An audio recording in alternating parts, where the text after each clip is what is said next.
வணக்கம். இன்றைய செய்திகள். அம்மோனியா வாயு கசிவு குறித்த விசாரணையில் போலியான ஆதார் அட்டைகளை தொழிலாளர்கள் பயன்படுத்தியது தெரியவந்துள்ளது. தமிழகத்தில் வாயு கசிவு சம்பவத்தில் இறந்ததாக அறிவிக்கப்பட்ட பெண் ஆந்திராவில் உயிருடன் உள்ளதாக கூறப்படுகிறது. திருவள்ளூர் மாவட்டம் பெரியபாளையம் அருகே இயங்கி வந்த இறால் பதப்படுத்தும் தொழிற்சாலையில் கடந்த 21ஆம் தேதி ஏற்பட்ட அம்மோனியா வாயு கசிவு சம்பவத்தில் இதுவரை 10 பேர் உயிரிழந்துள்ளனர். அவர்களில் 7 பேர் ஒடிசாவையும் 2 பேர் அஸ்ஸாமையும் சேர்ந்தவர்கள்.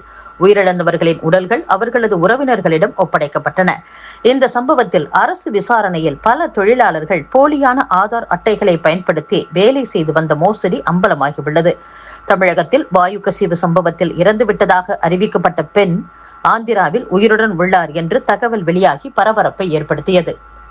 இறந்துவிட்டதாக அறிவிக்கப்பட்ட பூர்ணிமா ஜுவாங்கா என்ற ஒடிசா பெண் ஆந்திர பிரதேசத்தில் உயிருடன் பணிபுரிந்து வருவதும், திருவள்ளூர் மாவட்டத்தில் உள்ள கடல் உணவு பதப்படுத்தும் தொழிற்சாலையில் பதிவு செய்யப்பட்ட ஆதார் அட்டை அவருடையது அல்ல என்பதும் தெரியவந்துள்ளது. இது தொழிலாளர்களை பணியமர்த்த மேற்கொள்ளப்பட்ட நடைமுறைகள் குறித்து கடுமையான கேள்விகளை எழுப்பியுள்ளது. ஆதார் அட்டை மோசடி குறித்து அரசு ஏற்கனவே விசாரித்து வருவதாகவும், இறந்தவரின் இறுதிச் சடங்குகளுக்கு பிறகு தற்போது தலைமறைவாக உள்ள இடைத்தரகர் ஸ்ரீகாந்த் ஜுவாங்கா மீது போலீசில் புகார் அளிக்கப்படும். பிறகு இந்த மோசடி குறித்து விசாரணையில் தெரியவரும் என்றும் அதிகாரிகள் தெரிவித்துள்ளனர். திமுக ஆட்சியில் 500 மின்சார பேருந்துகள் கொள்முதல் செய்வதற்காக வெளியிடப்பட்ட டெண்டரை தாவேக அரசு ரத்து செய்துள்ளது. முதலமைச்சர் விஜய் தலைமையிலான தாவேக அரசு முந்தைய திமுக ஆட்சியில் கோரப்பட்ட டெண்டர்களை ஆய்வு செய்து முறைகேடு ஏதும் கண்டறிந்தால் ரத்து செய்தும் வருகிறது. அதன்படி பல்வேறு துறைகளின் 100க்கும் மேற்பட்ட குறுகிய கால டெண்டர்களை ரத்து செய்துள்ளது. தற்போது ஜெர்மனி வங்கி நிதி உதவியுடன் 500 மின்சார பேருந்துகளை வாங்க முந்தைய திமுக ஆட்சியில் கோரப்பட்ட டெண்டர் ரத்து செய்யப்பட்டுள்ளது. இந்த டெண்டர்கள் நிதி இழப்பை ஏற்படுத்தக்கூடியவை என்று அதிகாரிகள் தெரிவித்தனர். ஒப்பந்தம் பெறும் தனியார் நிறுவனங்களே பேருந்துகளை வாங்கி இயக்கி பராமரிக்கும். அரசு 1 கிலோமீட்டருக்கு நிலையான கட்டணத்தை மட்டுமே செலுத்தும் வகையில் ஒப்பந்தத்தை மாற்ற முடிவு செய்யப்பட்டுள்ளதாக கூறப்படுகிறது. இது குறித்து அதிகாரிகள் கூறுகையில், மின்சார பேருந்துகளை வாங்குவதற்கும் அதற்கு கண்டக்டர்களை நியமிப்பதற்கும் பராமரிப்பு செலவுகளை ஏற்பதற்கும் போதிய நிதி இல்லை. இதனால் தனியார் நிறுவனங்களே பேருந்துகளை வாங்கி இயக்கி பராமரிக்க ஒப்புதல் கோரி கடிதம் எழுதியுள்ளோம். அதன் பதிலுக்காக காத்திருக்கிறோம் என்று தெரிவித்துள்ளனர். தாய்லாந்தில் இருந்து சென்னைக்கு போதைப் பொருள் கடத்தி வருவதாக சுங்கத்துறை அதிகாரிகளுக்கு கிடைத்த ரகசிய தகவலின் அடிப்படையில் விமானத்தில் இருந்து வந்த பயணிகளை அதிகாரிகள் சோதனை செய்தனர். அப்போது சந்தேகத்திற்கு இடமாக நடந்த பயணியிடம் சோதனை நடத்தியதில் உயர் ரக கஞ்சா இருப்பது தெரியவந்தது. இதையடுத்து 6 கிலோ கஞ்சாவை பறிமுதல் செய்த சுங்கத்துறை அதிகாரிகள் அதை கொண்டு வந்த கேரள பயணியை கைது செய்துள்ளனர். அதன் மதிப்பு 6 கோடி ரூபாய் என்று கூறப்படுகிறது.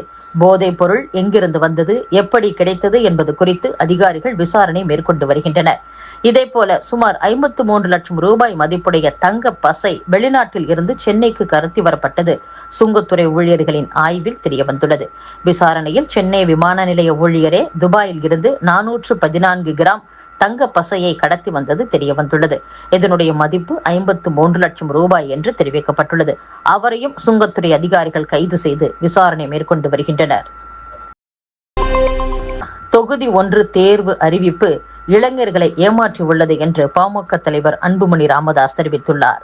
காலி இடங்களின் எண்ணிக்கையை 26லிருந்து குறைந்தது 100ஆக அதிகரிக்க வேண்டும் என்றும், காலி இடங்களின் எண்ணிக்கையை 26லிருந்து குறைந்தது 100ஆக அதிகரிக்க தமிழக அரசு நடவடிக்கை எடுக்க வேண்டும் என்றும் அன்புமணி தெரிவித்துள்ளார்.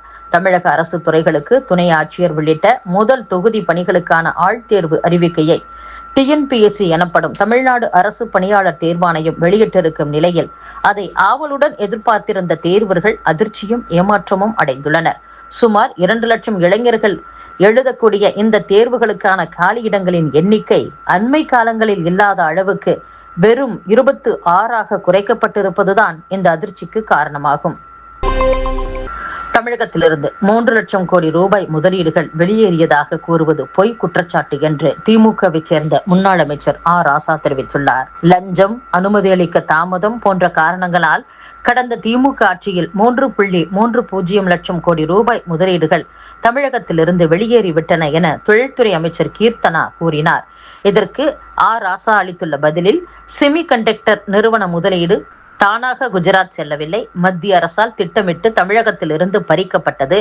இதை 2024 லோக்சபா தேர்தல் பிரச்சாரத்தின் போது குற்றச்சாட்டாக திமுக தலைவர் ஸ்டாலின் முன்வைத்தார். தமிழக வெற்றிக்கழக அமைச்சர் சொல்லும் அனைத்து பொய்களுக்கும் புள்ளி விவரங்களோடு பதிலளிக்க முடியும். எதையும் புரிந்து கொள்ளக்கூடிய திறனற்ற தாவேக அரசு முந்தைய அரசு கொண்டு வந்த முதலீடுகளுக்கு ஸ்டிக்கர் ஒட்டிக் கொள்வது வெட்கக்கேடானது. முதலீட்டு ஊக்குவிப்பை சுற்றியுள்ள அற்ப அரசியல் தாக்குதல் மாநிலத்திற்கு தான் பாதிப்பை ஏற்படுத்தும்.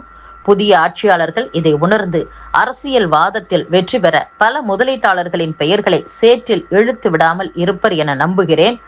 திமுக அரசு 12.5 லட்சம் கோடி ரூபாய் முதலீடு வாயிலாக 30 லட்சத்திற்கும் அதிகமான வேலை வாய்ப்பை உருவாக்கியது. மற்ற மாநிலங்களில் பல காரணங்களால் முதலீடு செய்துள்ள நிறுவனங்களின் பட்டியலை வைத்து 3 லட்சம் கோடி ரூபாய் இழப்பு என்பது பொய்யான குற்றச்சாட்டு. அவர்களின் அறிக்கையிலேயே நிறுவனங்களின் முடிவுக்கு விளக்கம் உள்ளது என்றும் ராசா கூறியுள்ளார். இத்துடன் செய்திகள் நிறைவடைகின்றன. மீண்டும் நாளை சந்திப்போம். வணக்கம்.